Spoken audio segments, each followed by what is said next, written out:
জানাবো এখনকার বিশেষ বিশেষ সংবাদ আর প্রতিদিনের বাছাই করা খবরগুলো পেতে চ্যানেলটি সাবস্ক্রাইব করুন। শুরুতেই হেডলাইন্স। শাহজাহানের চাপ আরো বাড়ল, আগাম জামিনের আবেদন খারিজ করল বিশেষ সিবিআই আদালত। ডিটিপিএস কারখানা সম্প্রসারণে বস্তি উচ্ছেদ, আন্দোলনকারীদের পাশে তৃণমূল। সন্দেশখালী কাণ্ডের প্রতিবাদে ধর্মতলায় মিছিল, অবরোধ বামেদের, পুরল মমতার কুশপুতুল। রাজভবনে নেই তো শেখ শাহজাহান, রাজ্যপালকে কটাক্ষ সেলিমের। ঘৃণা ছড়াচ্ছেন শুভেন্দু, তারপরও আদালত রক্ষা কবচ দিচ্ছে কিভাবে, প্রশ্ন তুললেন অভিষেক। শাহজাহান শেখের আগাম জামিনের আবেদন খারিজ করল নগর দায়রা আদালতের বিশেষ সিবিআই আদালত। সন্দেশখালীর এই পলাতক তৃণমূল নেতাকে হেফাজতে নিয়ে জিজ্ঞাসাবাদের প্রয়োজন আছে বলে মনে করছে আদালত। শুনানির সময় শুক্রবার ইডির আইনজীবী আদালতে দাবি করেন, নিজের এলাকায় শাহজাহানের বিরাট প্রভাব রয়েছে। কয়েক মিনিটের মধ্যেই হাজার লোককে জড়ো করে ফেলার ক্ষমতা রাখে এই শাসক নেতা, তাই তাকে জামিন দিলে তদন্ত প্রভাবিত হতে পারে। পাশাপাশি বিচারক প্রশান্ত মুখার্জির এজলাসে deputy solicitor general Dhiraj Trivedi দাবি করেন, রাজ্য প্রশাসন সাহায্য করছে বলেই শাহজাহানকে গ্রেফতার করা যাচ্ছে না। নিজের দাবির পক্ষে যুক্তি দিতে গিয়ে ইডির আইনজীবী 5ই জানুয়ারি যে ঘটনার কথা উল্লেখ করেন, তার দাবি, যেদিন ইডির অফিসাররা শাহজাহানের বাড়ি গিয়েছিলেন সেদিন ভিতরে ঢুকতে পারেনি, কারণ সেখানে বহু লোক তাদের পথ আটকায়। শুধু তাই নয়, ইডির আধিকারিকদের আক্রমণ পর্যন্ত করা হয়, তাতে 3 আধিকারিক আহত হন। পাশাপাশি শাহজাহানের বাড়ির রক্ষক ইডি আধিকারিকদের বিরুদ্ধে শ্লীলতাহানির অভিযোগ তোলেন। এদের এত দাপট যে 15 মিনিটের মধ্যে বহু লোক জমা হয়ে যায়। ঘটনায় 3টি এফআইআর দায়ের হয়েছে। একই সঙ্গে ইডির আইনজীবীর প্রশ্ন, দোষ না করে থাকলে শাহজাহান কেন পালিয়ে বেড়াচ্ছেন? এছাড়াও ইডির তরফে বলা হয়, শাহজাহান রাজনৈতিক পদে রয়েছে, সে অনেকেরই ব্লু আইড বয়, তার নামে অপরাধের পুরনো রেকর্ডও রয়েছে। খুনের ধারাতে মামলার পরেও গ্রেফতার হননি শাহজাহান। একই সঙ্গে সরকারি দফতরে হামলার ঘটনাতেও শাহজাহান সরাসরি যুক্ত। একই সঙ্গে সরকারি দফতরে হামলার ঘটনাতেও শাহজাহান সরাসরি যুক্ত। এই মামলায় পুলিশের তরফে তাকে ফেরার ঘোষণা করেছে। এই মতাবস্থায় তার জামিনের আবেদন মঞ্জুর করা যায় না। অন্যদিকে শেখ শাহজাহানের আইনজীবীরা সব্যসাচী ব্যানার্জি বলেন, তার বাড়ি টার্গেট করা হয়েছে। এটা দেখে সেখানে লোকাল লোকজন এসে বিষয়টা আটকাতে যায়। রড ঝাঁটা নিয়ে বাড়ির মহিলারা ছুটে আসেন। কোনো বন্দুক বা বোম কিচ্ছু ছিল না ওদের সাথে। এই ঘটনার প্রেক্ষিতে ইডি নিজের মতো করে গল্প বানাচ্ছে। আইনের কথা ভাবা হোক, সে সময় যারা এসেছিল তারা খারাপ, আর এখন যারা ভিড় করে শাহজাহানের সমালোচনা করছে তারা ভালো, এটা হতে পারে না। রাষ্ট্রায়ত্ত ডিভিসির ডিটিপিএস কারখানার নতুন 800 মেগাওয়াট বিদ্যুৎ উৎপাদনক্ষম ইউনিট প্রতিস্থাপনের জন্য বস্তি উচ্ছেদ অভিযান প্রক্রিয়া শুরু করেছে রাষ্ট্রায়ত্ত সংস্থা ডিভিসি। ডিভিসির পক্ষ থেকে পুনর্বাসন নিয়ে কোনো কথা বলা হয়নি বলে অভিযোগ তুলেছেন বস্তিবাসীরা। ডিভিসি সংলগ্ন এই জমিতে 4700টি ঘর রয়েছে। এছাড়া ডিভিসির নিজস্ব যে কর্মী আবাসন, তা এখন সিংহভাগ বেআইনি দখলে। সেরকম 508টি আবাসন ভাঙার কাজ শুরু হয়েছে। উচ্ছেদ অভিযান প্রক্রিয়া শুরু হওয়া মাত্রই অরাজনৈতিক আন্দোলন শুরু করে বস্তিবাসীরা। এতদিন পর্যন্ত আন্দোলনের মুখ ছিলেন অরিন্দম কোনার, চুমকি অঙ্কুরের মতো যুবক যুবতীরা। তাদের আন্দোলনে কোনো রাজনৈতিক স্লোগান ছিল না।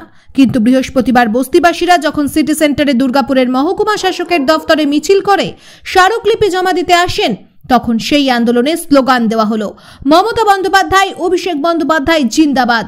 বিজেপি সাংসদ এস আলুওয়ালিয়া, বিধায়ক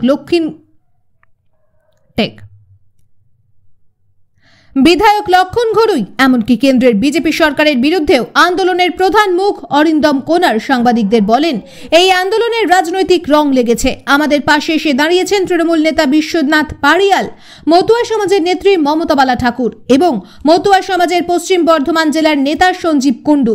পুনর্বাসনের দাবিতে লাগাতার আন্দোলনের পর এবার দুর্গাপুরের মহকুমা শাসক দফতর ঘেরাও করে বিক্ষোভে বস্তিবাসীরা।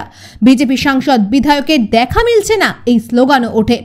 বিক্ষোভকারী সুমনা বাউরি অভিযোগ করেন, রাষ্ট্রায়ত্ত সংস্থা তাদের এলাকা ছেড়ে যাওয়ার হুঁশিয়ারি দিচ্ছে, কিন্তু কোথায় যাবেন তারা? কেউ পাশে থাকছে না। পুনর্বাসন ছাড়া কোনোভাবেই ঘর ছাড়বেন না বলে হুঁশিয়ারিও দেন তারা। পুনর্বাসনের দাবি তুলেই মহকুমা শাসকের কাছে স্মারকলিপি প্রদান করা হয় বলেও জানান। সন্দেশখালীর ঘটনার প্রতিবাদে কলকাতায় প্রতিবাদ মিছিল করল বামেরা। তৃণমূল নেতা শেখ শাহজাহান ও তার দলবলের লাগামহীন অত্যাচারের প্রতিবাদে শুক্রবার ধর্মতলায় বিক্ষোভ দেখালো বাম ছাত্র, যুব ও মহিলা সংগঠন। মৌলালি থেকে মিছিল বেরিয়ে তা পৌঁছল এসএন ব্যানার্জি পর্যন্ত। এদিন ডিওয়াইএফআই এর রাজ্য সম্পাদক মীনাক্ষী মুখোপাধ্যায় ছাড়াও মিছিলে নেতৃত্ব দেন ময়ূক বিশ্বাস, দেবাঞ্জন দে সহ অন্যান্য বাম নেতৃত্ব। পোড়ানো হয় মুখ্যমন্ত্রীর কুশপুতুল। বামেদের অভিযোগ, রাজ্য জুড়ে যে দুর্নীতি হচ্ছে তাতে সরকারি মদত রয়েছে আর তাতে সাহায্য করছে বিজেপি। সন্দেশখালীর ঘটনার তীব্র নিন্দা করে বাম নেতৃত্ব। আজ তারা বলেন, সন্দেশখালীর মহিলা, শিশুদের উপর তৃণমূল নেতারা দিনের পর দিন ভয়ঙ্করভাবে অত্যাচার করছে। এখন রাজ্যের পুলিশ প্রশাসন সন্দেশখালীতে কাউকে ঢুকতে দিচ্ছে না, বিচ্ছিন্ন দ্বীপের মতো করে রেখেছে। সত্যকে লুকিয়ে রাখার চেষ্টা করছে তারা। কোথায় শেখ শাহজাহান? এরা হলো মাফিয়া রাজের লেজ। মাথা বসে আছে কালীঘাটে। মাফিয়ারা গায়ে হাওয়া লাগিয়ে ঘুরবে আর মানুষের উপর অত্যাচারের প্রতিবাদ করলে প্রাক্তন বিধায়ক নিরাপদ সর্দারের মতো লোকেদের জেলে ঢোকাবে। এদিনের মিছিলে সন্দেশখালীর ঘটনার পাশাপাশি কেন্দ্রীয় ও রাজ্য বাজেটে শিক্ষা ও কর্মসংস্থানে দিশাহীনতার অভিযোগে সরব হন বামেরা।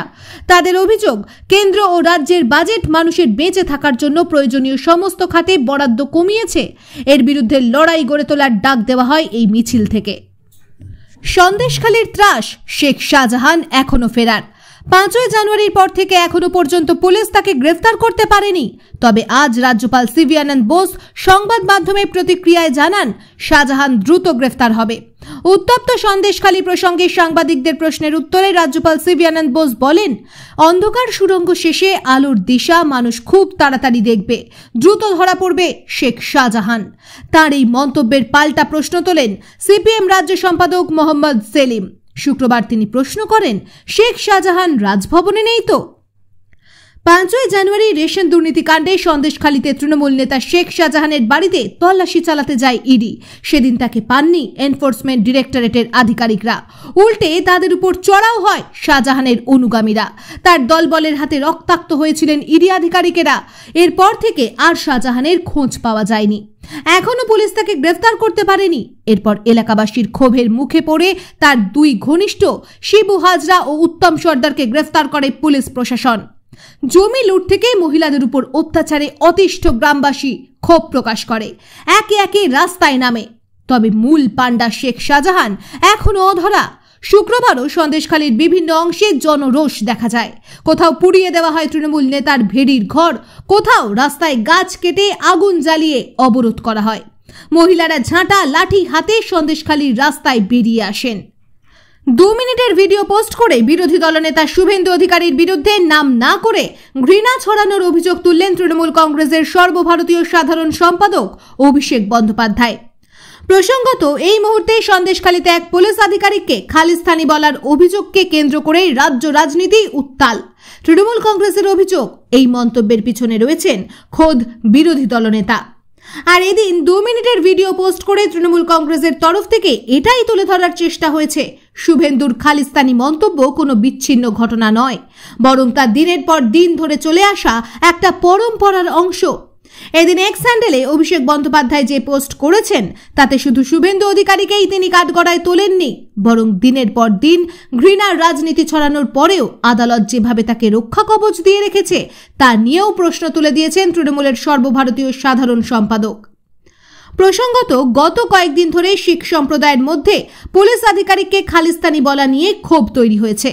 এই বিষয়ের কড়া নিন্দা করেছেন রাজ্যের মুখ্যমন্ত্রী থেকে শুরু করে বিভিন্ন রাজনৈতিক নেতৃত্ব। কিন্তু এরপরই সোশ্যাল মিডিয়ায় শুভেন্দু অধিকারীকে দেখা যায় একাধিক বিষয় পোস্ট করে বিষয়টিকে হালকা করে দেওয়ার চেষ্টা করছেন। মূলত এই দিন অভিষেক বন্দ্যোপাধ্যায়, মহুয়া মৈত্র সহ তৃণমূল কংগ্রেস নেতৃত্ব এটাই তুলে ধরার চেষ্টা করলেন, শুভেন্দুর খালিস্তানি মন্তব্য কোনো বিচ্ছিন্ন ঘটনা নয়, বরং এই ধরনের ঘৃণামূলক বক্তব্যই তার অভ্যাস। আর এখন থেকেই অভিষেক প্রশ্ন তুলছেন, এমন একজনকে আদালত রক্ষা কবচ দেয় কিভাবে?